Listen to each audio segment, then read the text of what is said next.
میں نے ایک مولوی کا بیان پڑھا، اس نے یہ کہا، اس نے یہ بیان دیا کہ حدیث شریف میں یہ ہے کہ جب ثریا ستارہ طلوع ہوگا تو دنیا میں سے سب بیماریاں ختم ہو جائیں گی،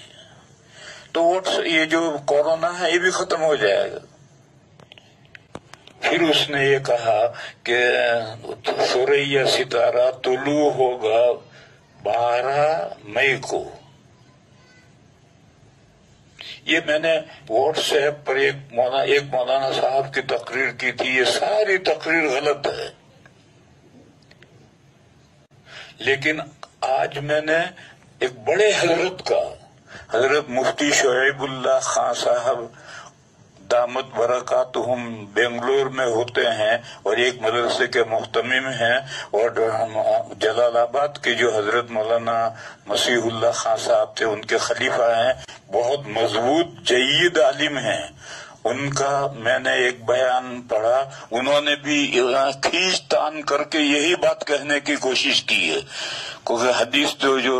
بخاری مسلم میں حدیث ہے، بخاری میں تو حدیث نہیں ہے، مسلم میں حدیث ہے، اس کے لیے فلاں کتاب میں اور فلاں کتاب میں، اور اترتے اترتے ابن عقیل کی کتاب الضعفاء تک چلے گئے،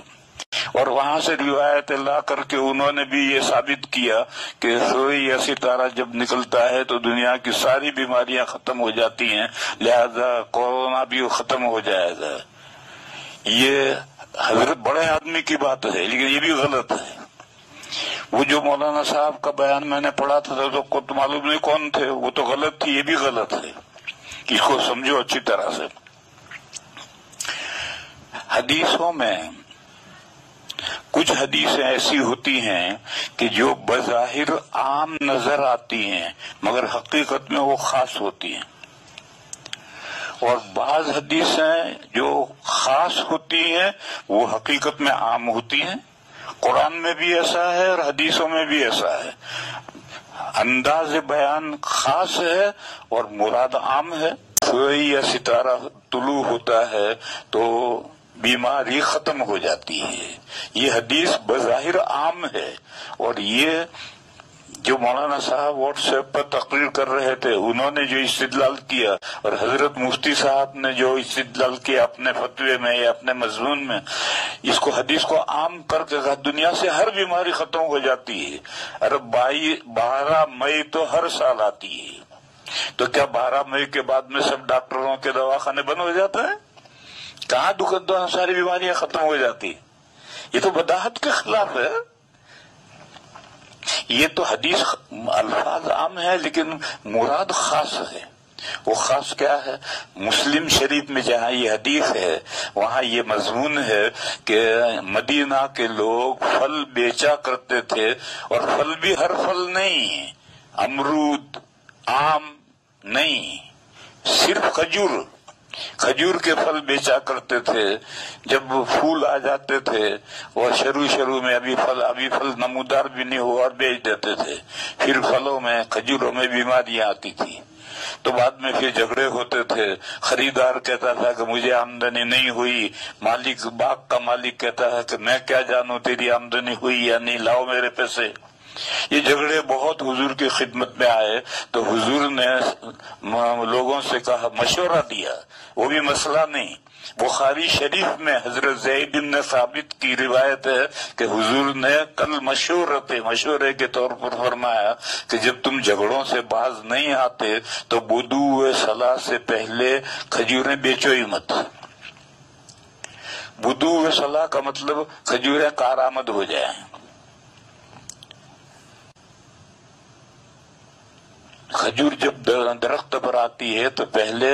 ہرے رنگ کی ہوتی ہے، جو گھاس کا رنگ ہوتا ہے اسی رنگ کی ہوتی ہے، پھر اس کے بعد میں یا تو پیلی پڑتی ہے یا سرخ ہو جاتی ہے۔ اب جب پیلی پڑ گئی یا سرخ ہو گئی اس وقت اب بیماریاں نہیں آئے گی اس میں، اب کارآمد ہوگی، اب کھانا چاہیں تو کسیلی تو لگے گی مگر کھا بھی سکتے ہیں، جیسے آم ہوتا ہے ابھی کچا ہوتا ہے تو لا کر کے اس کو کچمبر بناتے ہیں، چٹنی بناتے ہیں، کھانے کے قابل ہو جاتا ہے، تو ایسے کھجور بھی کھانے کے قابل ہو جاتی ہے، اگرچہ کچھ بہت مزیدار تو نہیں ہوتی۔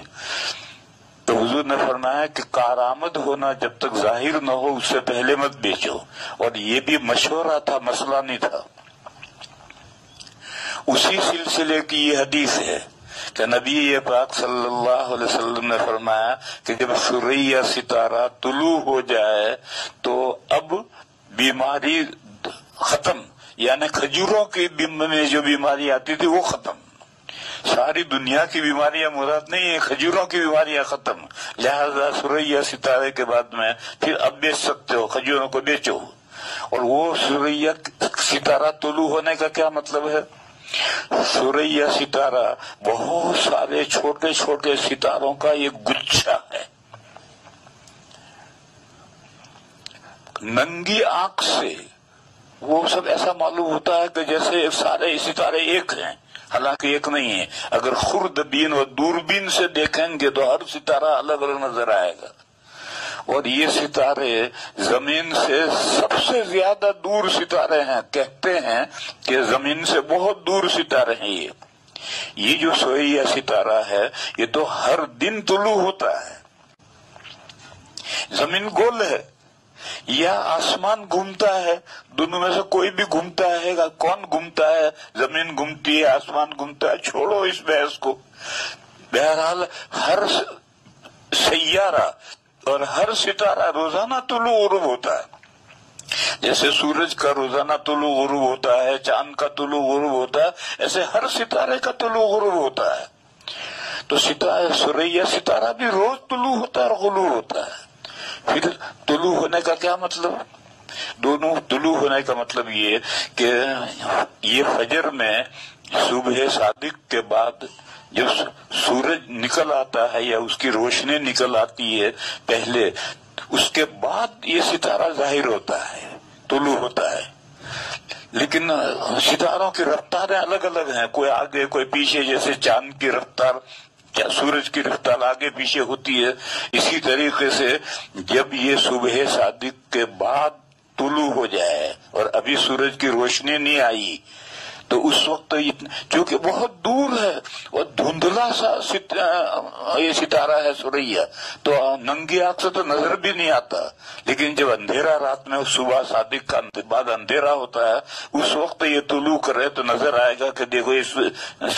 ثریا ستارہ نکلا، اور پھر سورج کی روشنی بعد میں ہوگی اور سورج طلوع بعد میں ہوگا۔ تو جب یہ سورج سے پہلے طلوع ہو تو اب کھجوروں کی بیماریاں ختم، اب کھجوریں بیچو، یہ حدیث شریف کا مطلب ہے۔ اور میں نے کہا کہ یہ تو بدیہی بات ہے، 12 مئی تو ہر سال آتی ہے اور ستارہ یہ اس دن ہر سال طلوع ہوتا ہے، پھر اس کے بعد کہاں دنیا میں ساری بیماریاں ختم ہو جاتی ہیں اور کہاں سارے ڈاکٹر سو جاتے ہیں اور کہاں ساری دواخانے بند ہو جاتے ہیں۔ یہ تو کھجوروں کے تعلق سے یہ حدیث شریف ہے۔ اور حضرت مفتی صاحب دامت برکاتہم نے جس انداز سے مضمون کو لکھا ہے وہ محدثانہ طرز نہیں، محدثانہ طرز یہ ہے کہ اگر کوئی حدیث شریف ہے اور اس کے لیے اگر آپ کو کوئی متابع چاہیے تو متابع بھی کم سے کم اس اصل حدیث کے برابر کے درجے کا متابع چاہیے، اس سے کم نہیں ہونا چاہیے۔ اور حدیث کی شرح میں بھی یہی ملحوظ رہنا چاہیے کہ مسلم شریف کی حدیث ہے اور دوسری کتابوں میں الفاظ بدلے ہیں تو ان کی سندیں بھی کم سے کم مسلم شریف کے درجے کی ہوں، فن اعتبار کے روح سے گئی گزری 5ویں درجے کی جو کتابیں ہیں ان کتابوں میں حدیث کے جو الفاظ ہیں ان الفاظ کے ذریعے سے پہلے درجے کی کتابوں میں جو حدیث ہے ان الفاظ کی شرح کرنا یہ صحیح نہیں۔ تو یہ ایک دوسری بات ہے، کورونا بیماری کب ختم ہوگی اللہ جانے کب ختم ہوگی۔